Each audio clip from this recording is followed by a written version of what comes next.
দেখিয়ে বুঝতে পারছেন আজকে আমি কিসের রেসিপি শেয়ার করতে যাচ্ছি। আজকে আমি মজাদার একটি ডাল রান্না করব। এটা পরোটা, রুটি বা ভাতের সাথে খেতে অনেক মজা হয়। প্রথমে সামান্য তেল দিয়ে তার মধ্যে পেঁয়াজ কুচি, রসুন কুচি, শুকনা মরিচ, একটা তেজপাতা দিয়ে দিলাম, অল্প একটু কালো জিরাও দিয়ে দিলাম। তারপর সবকিছু সুন্দর করে ভাজা ভাজা করে নিব। তার মধ্যে অল্প একটু মরিচের গুঁড়া, অল্প একটু হলুদের গুঁড়া, মাংসের মশলা আর লবণ দিয়ে দিলাম। তারপর সামান্য পানি দিয়ে কষিয়ে নিব। কষানো হয়ে গেলে ধুয়ে রাখা ডালগুলো দিয়ে দিব। ডালগুলো সুন্দর করে মশলার সাথে ভাজা ভাজা করে নিতে হবে। সুন্দর করে ভাজা ভাজা করে নেওয়া হয়ে গেলে পরিমাণ মতো পানি দিয়ে দিব। ডাল পাতলা বা ঘন করার জন্য পানি বাড়িয়ে কমিয়ে দিতে পারেন। আমি পরিমাণ মতো পানি দিয়ে দিয়েছি। তারপরে দিয়ে দিলাম কয়েকটা কাঁচামরিচ আর একটুখানি আদা বাটা, রসুন বাটা।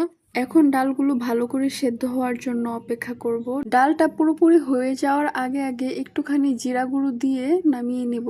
ডালটা আমি একটি বাটিতে ঢেলে নিচ্ছি। এই ডালটা সবকিছুর সাথে খেতে ভালো লাগে।